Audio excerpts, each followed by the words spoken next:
Good morning. My name is Florencia Collacchioni. I'm a postdoc researcher at Instituto Astrofísica de La Plata. I want to thank the scientific committee for giving me the opportunity to give this talk titled Studying Radial Metallicity Profiles of Galaxies in 2D.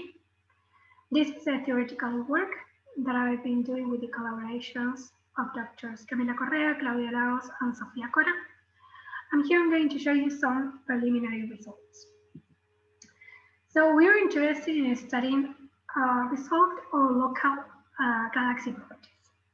Thanks to the exponential growth of the integral field spectroscopy technique, we can simultaneously study different regions of one galaxy and compare that to different regions of different galaxies at the same time. To do so observationally, a data cube is used. This is simply the regions of the galaxies that we are going to study, which we are going to call spaxels from now on. And the information that we can obtain from that is an X and Y positions with respect to the center of the galaxy, and some of the spectrum of those regions that we can then obtain the properties that we're interested in.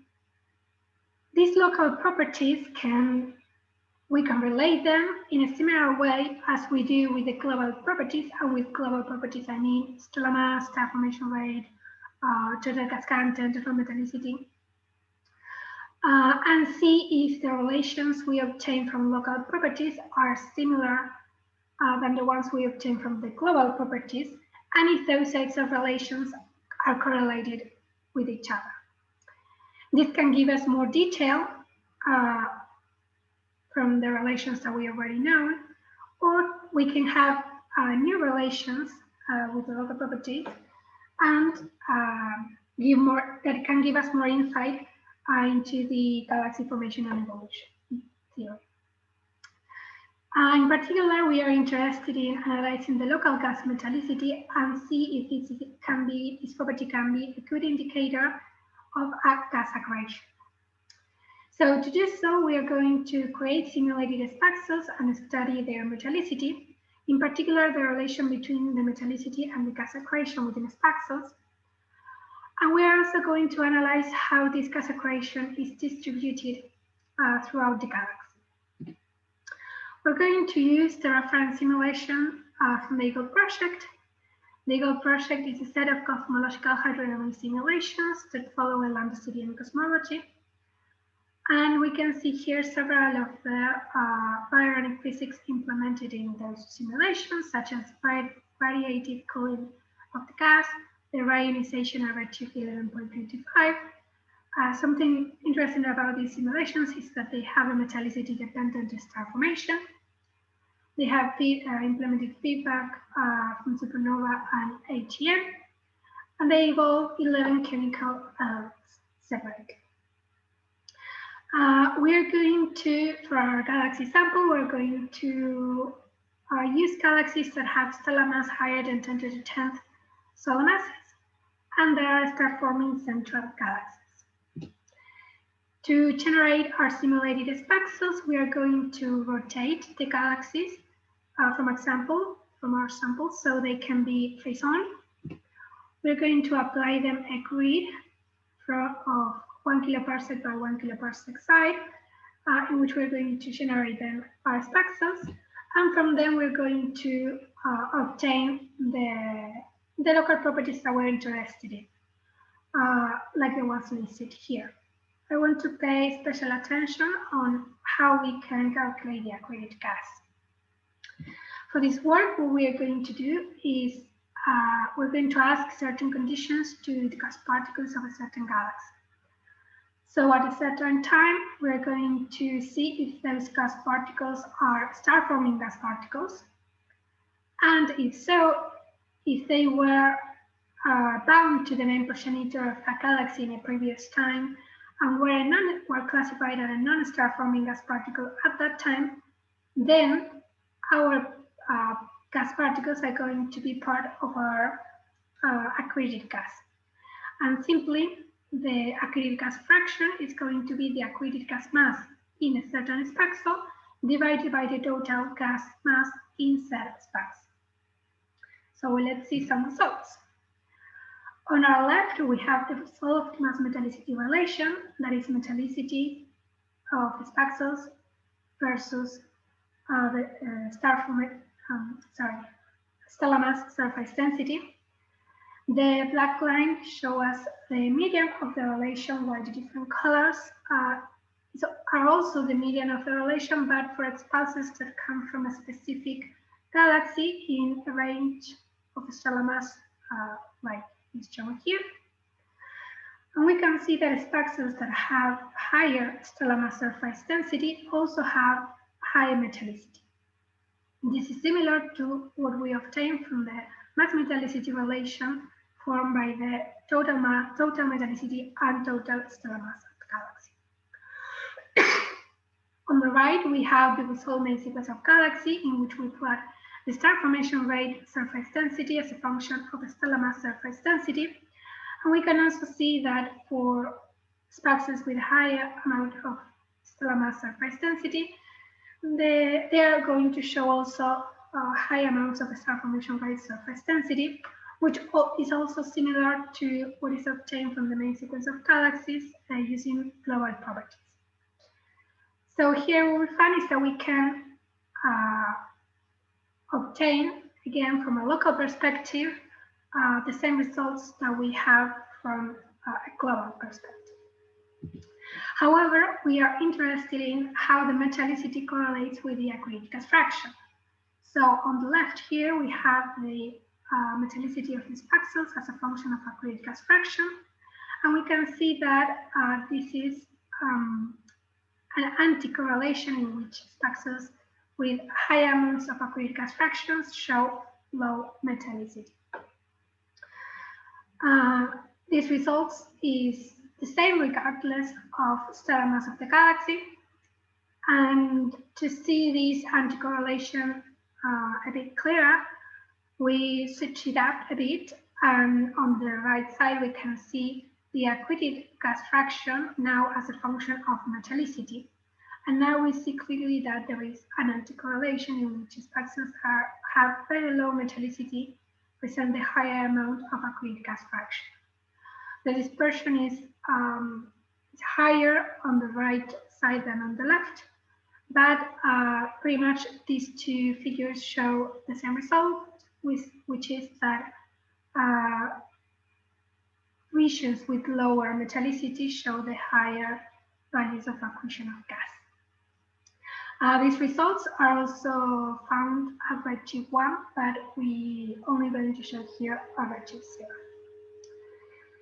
So another interesting thing that we can do is see if the local metallicity can be related or has the same correlations with the star formation rate surface density as it has with their global analogs.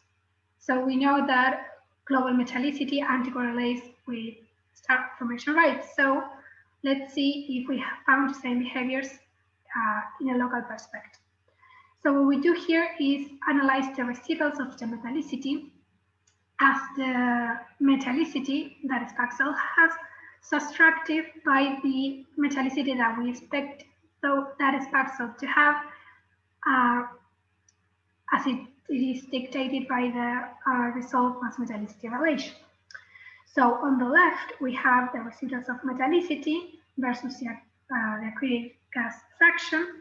And we see that spaxels with higher values of accreted gas fraction show the lowest values of the residuals of the metallicity. Keep in mind that residuals with 0 value means that the metallicity obtained is the one that we are expecting. On the other hand, we can see on the right, if we plot the residuals of the metallicity as a function of star formation rate surface density, that the value is pretty much 0 regardless of the star formation rate surface density. Sure, there is a lot of dispersion, but pretty much what this is telling us is that the value of metallicity that we're going to find is not very low, and in a locally way, is now pretty much determined by the star formation by surface density.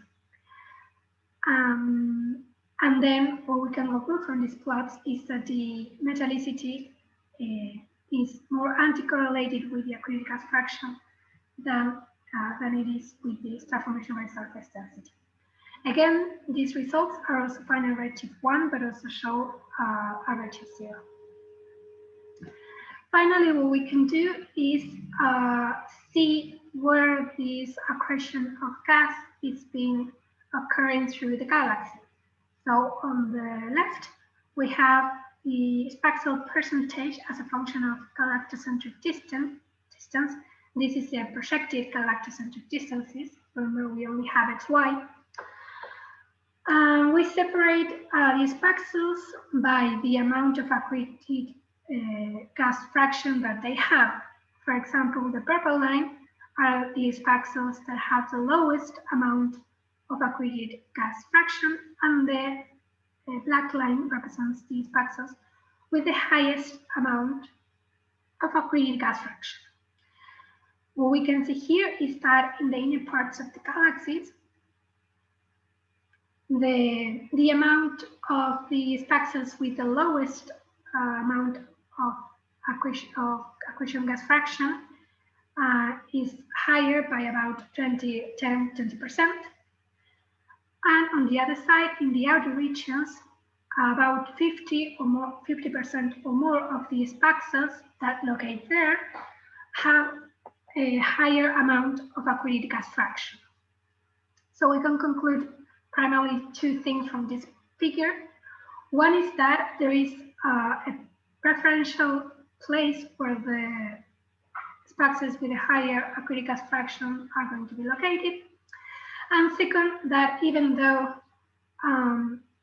we just said what I just said, there is accretion throughout the whole galaxy. The difference is the amount of accretion that is being occurring in each place or in different places.